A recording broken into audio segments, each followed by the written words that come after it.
Neste vídeo nós vamos tratar de uma passagem muito controversa nas Escrituras, que é o texto de Lucas 23, 43. Quando você lê essa passagem na João Ferreira de Almeida, que é essa tradução aqui, ou qualquer outra, você tem uma visão desse assunto. Quando você lê na tradução do Novo Mundo, que é a Bíblia produzida pelo Testemunho de Jeová, você tem uma visão completamente diferente. Isso se dá por quê? Por causa da pontuação que nós encontramos ali. Jesus foi para o céu naquele mesmo dia como malfeitor ou não? Então vamos ler essas passagens para deixar isso aqui bem claro. Por exemplo, essa aqui é João Ferreira de Almeida, corrigida e fiel. Quando você lê esse texto aqui, e pode ser qualquer João Ferreira de Almeida, não faz diferença nenhuma, por isso que eu não vou nem fazer comparações com outras aqui, porque todas trazem o texto igual. Está aqui, ó. Deixa eu aumentar aqui um pouquinho para melhorar a visualização aí, né? Então está aqui, ó, Lucas 23, aqui no versículo 42, primeiramente, aqui tem aquele malfeitor que acreditou em Jesus Cristo, né? E fez um pedido para Jesus, né? Olha aqui, ó. Senhor, estavam os dois ali prestes a morrer, né? Senhor, lembra-te de mim quando vieres no teu reino, quando entrares no teu reino, também pode ser o sentido, né? Perceba que ele fala sobre o reino de Deus, obviamente, né? E Jesus respondeu a ele, ó, em verdade te digo que hoje estarás comigo no paraíso. Olha que interessante. Então, quando você lê essa passagem, como está aqui no versículo 43, já vem na sua mente que naquele mesmo dia, Jesus e aquele malfeitor foi para um paraíso. Mas nós temos aqui dois pontos a destacar. Primeiro, o pedido é do reino, a resposta foi paraíso. É a mesma coisa? Não, não é a mesma coisa. Reino é uma coisa e paraíso é outra. Embora estejam intimamente relacionados um com o outro, não é a mesma coisa. O paraíso aqui se refere ao paraíso terrestre e o reino aqui se refere ao reino celestial. O reino celestial é que vai criar o paraíso terrestre. Então, Jesus prometeu que não levaria ele para o reino celestial, mas sim estaria com ele no paraíso. Tá? Então, tem coisas diferentes, né? Estão relacionados, mas são coisas diferentes. Essa palavrinha que você está vendo aqui, ó, esse que aqui, que é enfático, né? Em verdade te digo que hoje estarás comigo no paraíso. Esse que aqui, ele é enfático, ele cria uma ênfase, uma certeza, não é? Essa palavrinha não existe nos manuscritos gregos, tá? Nenhum manuscrito grego existe essa palavrinha aqui, que cria ênfase, né? Para você ter essa tese ou essa crença, tá? A gente vai mostrar para vocês daqui a pouquinho, tá bom? Outras ainda colocam, em verdade te digo que hoje mesmo, estarás comigo no paraíso. Outras versões colocam assim, tá? Então, nós temos erros na tradução, né? E temos também erro na questão aqui teológica, né? Na questão aqui textual, tá? Outra coisa, perceba que nós não temos nenhuma vírgula ou ponto aqui no caso dessa João Ferreira de Almeida aqui, ó. Em verdade te digo que hoje estarás comigo no paraíso. Então, aqui tem que ter uma pausa. Onde deveria ser a pausa? Se você colocar a pausa aqui antes da palavrinha hoje, então a garantia Jesus está dando naquele dia, né? E a promessa para o futuro. Aliás, desculpe, se você colocar antes, entendeu? Jesus estava dando a garantia e que daquele mesmo dia estaria no paraíso. Se você coloca uma pausa depois da palavrinha hoje, como está na tradução Novo Mundo, a garantia é naquele dia e a promessa é para o futuro. Eu vou mostrar para vocês como está a tradução do Novo Mundo. Aqui, nós vamos abrir a mesma passagem, né? Já mostrei no início do vídeo. E vocês vão perceber que a maneira como está a pontuação faz uma diferença muito grande na leitura. E é aqui que está correto. E a gente vai provar por que aqui está correto, tá? Então você tem aqui no mesmo relato, ó, de Lucas, né? Praticamente as mesmas palavras, né? Daquele malfeitor que se arrependeu. Jesus, lembra de mim quando entrares no teu reino, né? E a resposta de Jesus Cristo aqui, ó. E ele, Jesus, disse, né? Deveras eu te digo hoje, olha lá, 2 pontos, estarás comigo no paraíso. É a única tradução que faz isso, tá? quê? Porque nós entendemos que a promessa foi naquele dia, mas o cumprimento dela será no futuro, tá? No paraíso. Da mesma forma, né? Você vê que é reino aqui e paraíso aqui, tá? Que são coisas distintas, estão relacionadas, mas são coisas distintas. Reino é o reino celestial nos céus. Paraíso que se refere ao paraíso terrestre. Coisa que os judeus tinham em mente, né?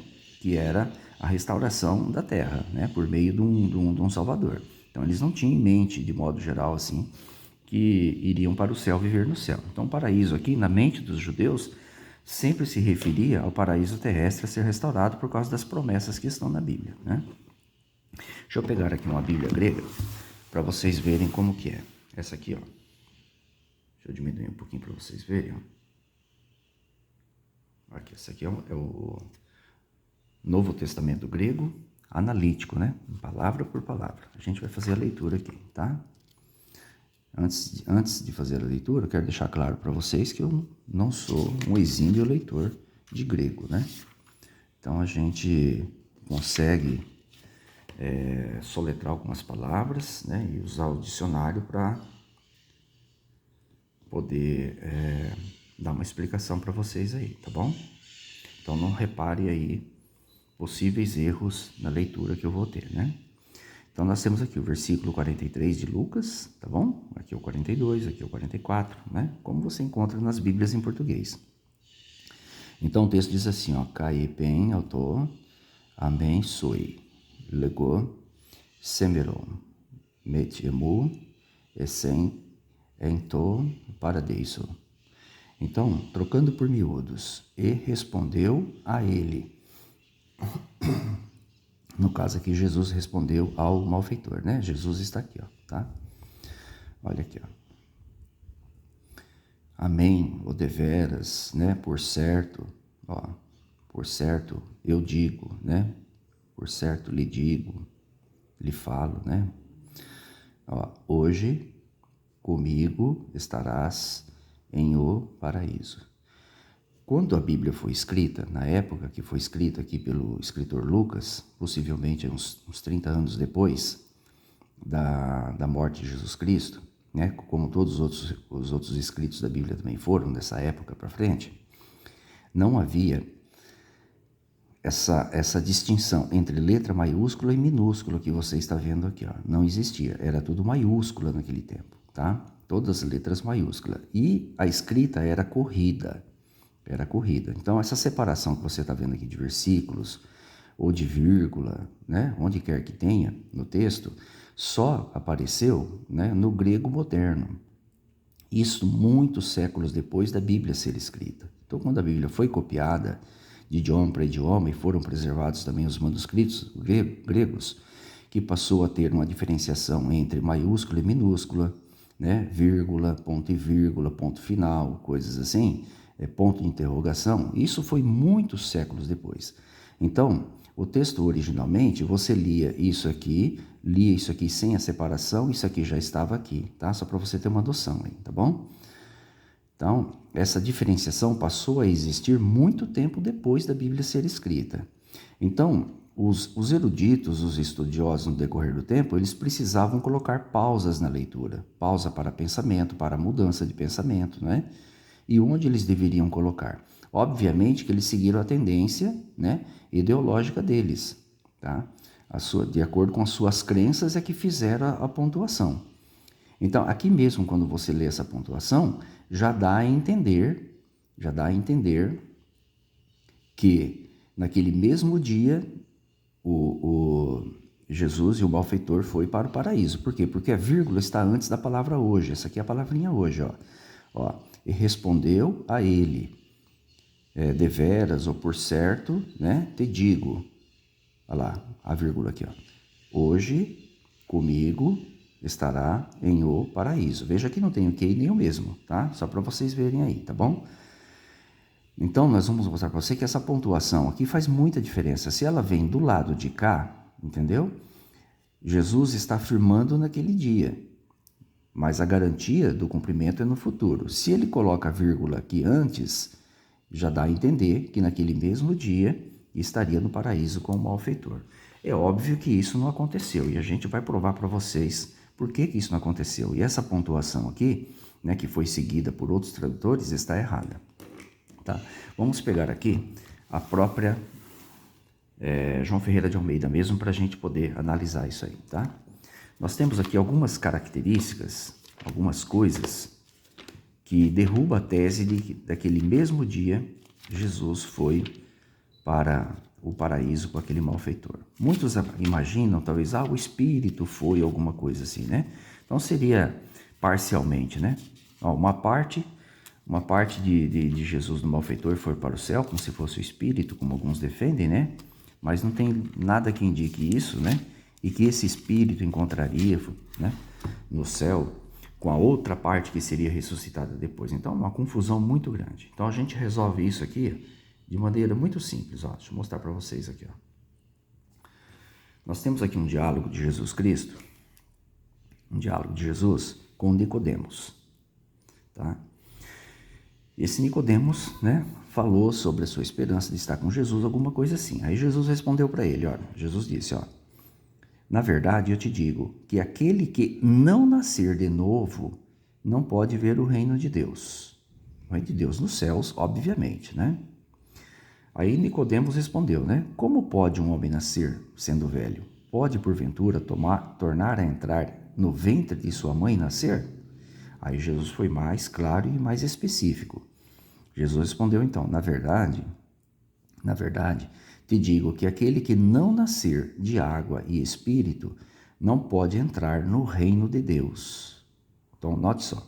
Então, Jesus traçou aqui 2 requisitos mínimos, básicos, para que alguém entrasse no reino de Deus, que é nos céus. Nascer de água e de espírito. O que é nascer de água e espírito? Nós, testemunhos de Jeová, entendemos, e todos os evangélicos entendem, que esse nascer de água e espírito aqui se refere ser batizado nas águas, em nome de Jesus Cristo, símbolo de arrependimento, e ser batizado com o Espírito Santo, ser gerado pelo Espírito Santo como nova criatura para Deus. Ninguém contesta isso.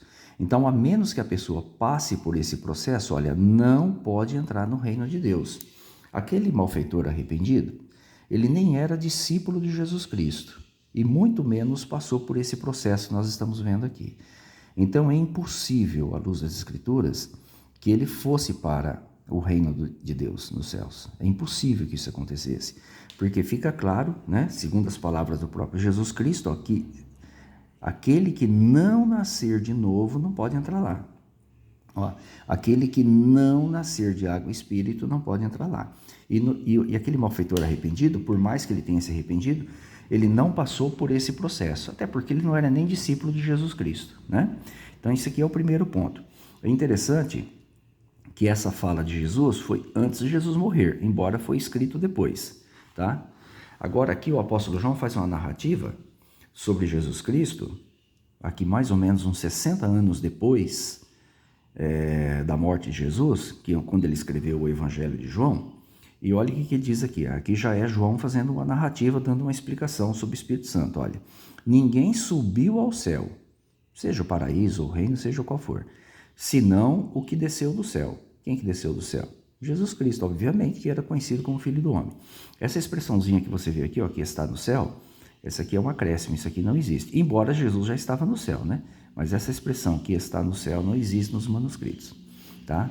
Isso não interfere em nada no que nós estamos dizendo aqui, olha. Ninguém subiu ao céu, senão que desceu do céu. Então, aquele malfeitor não foi para o céu. Muito claro. Não há porquê, que ele não tem meios para que ele pudesse ir para o céu, porque ele não passou por esse processo que você está vendo aqui.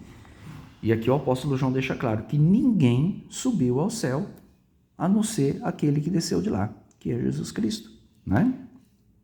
Nós temos ainda, um pouquinho mais adiante, outra prova muito clara de que é impossível que aquele malfeitor e Jesus tenha ido para o céu naquele dia.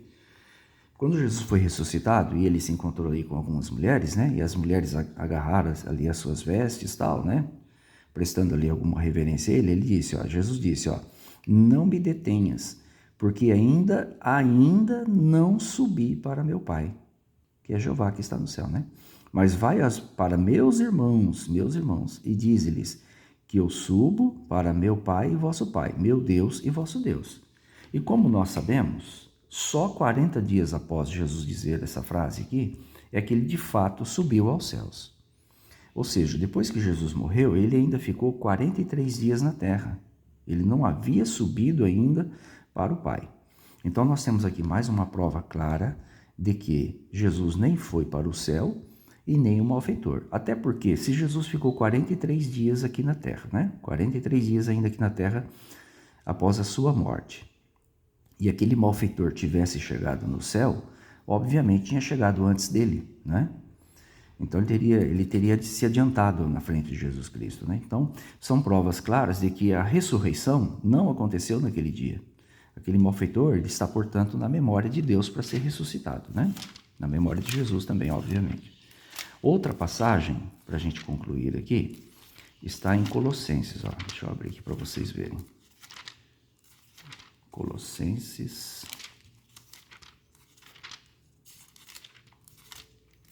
Estou chegando já.